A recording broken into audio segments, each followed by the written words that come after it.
राधे राधे जी। कैसे हैं आप सभी लोग? आप सभी लोग स्वस्थ होंगे, कुशल मंगल होंगे। आप सभी के स्वास्थ्य और कुशल मंगल की कामना मैं ईश्वर से करती हूँ कि आप सभी लोग स्वस्थ रहें और कुशल मंगल रहें। आज हम बात करते हैं एक निर्धन औरत की, जो कि एक साधु के पास जाती है और उन्हें कहती है कि हे साधु महाराज, मुझे ऐसा एक मंत्र दीजिए जिसके मंत्र के शक्ति से हमारे पास इतना सा धन हो कि मेरे बच्चे को रात को रोना ना पड़े, भूख के कारण रोना ना पड़े। जो वह संत होते हैं वह आकाश की तरफ देखते हैं। कुछ पल आकाश की तरफ देखते हुए वह एक मंत्र को ताबीज की तरह पीले कपड़े में लपेटकर उस औरत को दे देते हैं और कहते हैं, जाओ बेटा, इसे तुम वहाँ रखना जहाँ आपके घर की नेक कमाई हो। आपने मेहनत की कमाई जहाँ रखते हो, इसे वहाँ पर रख देना। वह औरत घर चली जाती है। जब वह घर जाती है तो वह उस ताबीज़ को मंदिर में रख देती है और वह देखती है कि रात को उसके बच्चे को भूख के कारण रोना नहीं पड़ता। फिर जब वह सुबह उठती है तब देखती है कि उनके आंगन में एक पैसों से भरी हुई थैली उसे मिलती है। वह पैसों से भरी हुई थैली को उठा लेती है और उसमें से एक पर्ची निकलती है जिसमें लिखा होता है कि इन पैसों से अपना कोई कारोबार शुरू करें, अपना कारोबार करें और उनसे नेक कमाई करें। वह पति पत्नी क्या करते हैं, सोचते हैं और उन पैसों से कोई छोटी सी दुकान कर लेते हैं जिससे वह हर रोज का अच्छा गुजारा करने लगते हैं। धीरे धीरे वह क्या देखते हैं, वह देखते हैं कि धीरे धीरे उनके घर की स्थिति सुधरने लगती है। उनके पास अब अच्छे खासे पैसे हो जाते हैं और उन्हें किसी प्रकार की तंगी नहीं रहती। उनके पास सब कुछ होता है। देखते ही देखते उनके अच्छे दिन आ जाते हैं। वह औरत एक दिन सोचती है, ना जाने उस संत ने मुझे क्या मंत्र लिख के दिया होगा जिसके कारण हमारे इतने अच्छे दिन आ गए। क्यों ना मैं उस मंत्र को देख लूं। इतना सोचते हुए वह क्या करती है, उस पीले रंग की पोटली को खोल लेती है और उसमें से एक पर्ची निकलती है जिस पर लिखा होता है, अगर तुम्हारे अच्छे दिन आ गए हैं तब आप थोड़ा सा धन किसी ऐसे व्यक्ति के घर के आंगन में फेंक दें जिसके घर खाना नहीं बनता है। वह इस प्रकार से पढ़कर उसे देखकर यह सोचती है कि मुझे ये सब करना चाहिए। फिर वह सोचती है, क्यों नहीं, मेरे लिए भी तो किसी ने एक दिन ऐसा ही किया है। तो वह कुछ रुपयों की पोटली बनाकर किसी और के आंगन में फेंक देती है। इस प्रकार से भगवान भी हमारे साथ यही कुछ करते हैं। भगवान भी यही देखते हैं कि जिसके घर में तंगी होती है, जिसके घर में परेशानियां होती हैं, उसके घर में सुख शांति की व्यवस्था करते हैं और यही समझते हैं कि जैसे इन्हें मैं सुख और दुख, सुख शांति दे रहा हूँ, बुराइयों से और परेशानियों से बाहर निकाल रहा हूँ, ये भी किसी दूसरे की इसी प्रकार से मदद करेंगे। लेकिन हमारे व्यवहार में यह नहीं है, क्योंकि जब हमारे अच्छे दिन आते हैं तो हम दूसरे के काम में अटांग जरूर अड़ाते हैं, लेकिन हमें ये सब नहीं करना है। हमें भी उसी प्रकार से मदद करनी चाहिए जिस प्रकार से ईश्वर हमारी मदद करते हैं। भगवान सभी की मदद करते हैं, हम उसके बच्चे हैं। माँ बाप बच्चों के लिए कभी भी परेशानियाँ नहीं देखते हैं। वह भगवान, वह हमारे माता पिता हैं, वही हमें परेशानियों से बाहर निकालते हैं। और जब वे हमें परेशानियों से बाहर निकाल सकते हैं तो हम दूसरों को परेशानियाँ क्यों दें। इस प्रकार से हमें दूसरों की मदद करनी चाहिए जिस प्रकार से उस संत ने, उस साधु ने उस औरत की। छोटी सी मदद से, छोटे से ही झूठ मूठ के मंत्र से ही उन्हें कम से कम कुछ कारोबार करने का उपाय मिला, कारोबार किया, उनकी आय चलाई हुई, घर की परेशानी दूर हुई। इसी प्रकार से हमें किसी दूसरे को, दुखी इंसान को सिर्फ सतावना ही तो देनी है। हम उसे हौसला तो दे सकते हैं कि नहीं, कोई बात नहीं, भगवान सब ठीक करेगा, ईश्वर सबका है, वह हमारे लिए कुछ ना कुछ जरूर सोच कर रखता है, वह हमारी परेशानी जरूर दूर करेगा। इस प्रकार से हमें दूसरों की मदद करते रहना चाहिए। अगर मेरी यह छोटी सी कथा आपको अच्छी लगी हो, प्लीज़ लाइक और सब्सक्राइब जरूर करें। धन्यवाद जी।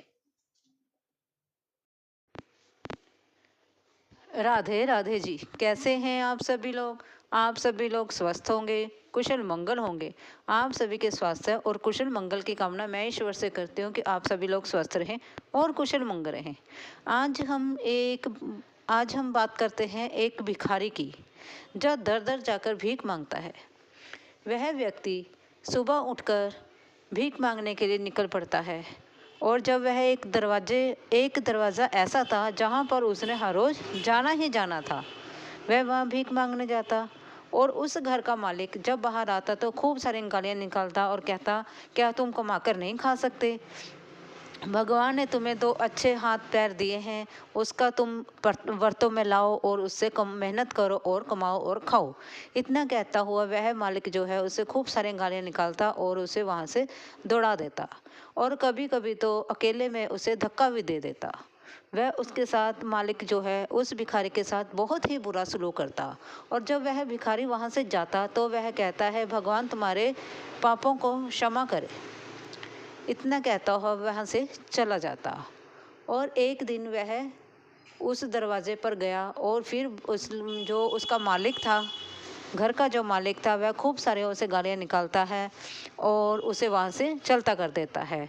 जब वह भिखारी वहाँ से जाता है तो वह मालिक क्या करता है, उस भिखारी का पीछा करता है कि ये कहाँ जाता है, उसे कौन कौन भीख देता है। जो जो व्यक्ति उसे भीख देता है तो वह उसको भी गालियाँ निकालता है। इस प्रकार से वह जो व्यापारी होता है और वहाँ से वह चला जाता है। इस प्रकार से जब वह व्यक्ति जो मालिक होता है उसका पीछा कर रहा होता है, देखता है कि भिखारी अपने घर पर पहुँच जाता है और उसका घर जो है बहुत ही खस्ता हालत में होता है। टूटी हुई चारपाई पर उसकी पत्नी पड़ी होती है, जो बहुत ही खस्ता हालत में होती है। वह अपनी पत्नी के पास जाता है। उसकी पत्नी कहती है कि तुम आ गए हो, क्या लाए हो? वह कहता है कि मुझे आज कुछ नहीं मिला है, सिर्फ आधी रोटी है, वो भी बासी है, और पैसे तो मुझे कुछ नहीं मिले हैं। वह पत्नी जो है वह आंखों में आंसू भरकर कहती है, चलो जो ईश्वर की मर्जी है। वह आधी रोटी का भी दो हिस्से करते हैं, थोड़ी थोड़ी दोनों ही खाकर सब्र का घूंट भरकर वह बैठ जाते हैं।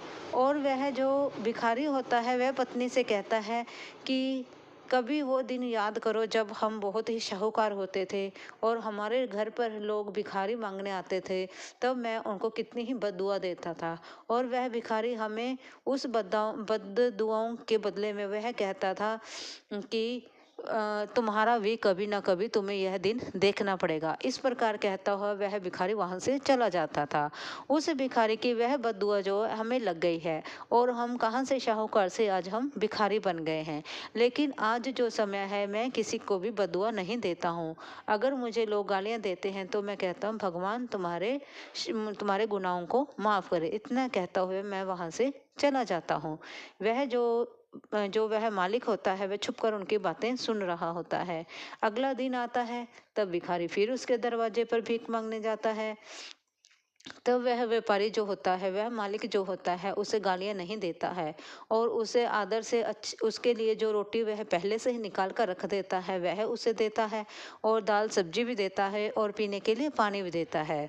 और उसकी बातें सुनकर जो वह रात को उसकी चुप कर बातें सुनता है, उस बातों का उस व्यापारी पर असर होता है।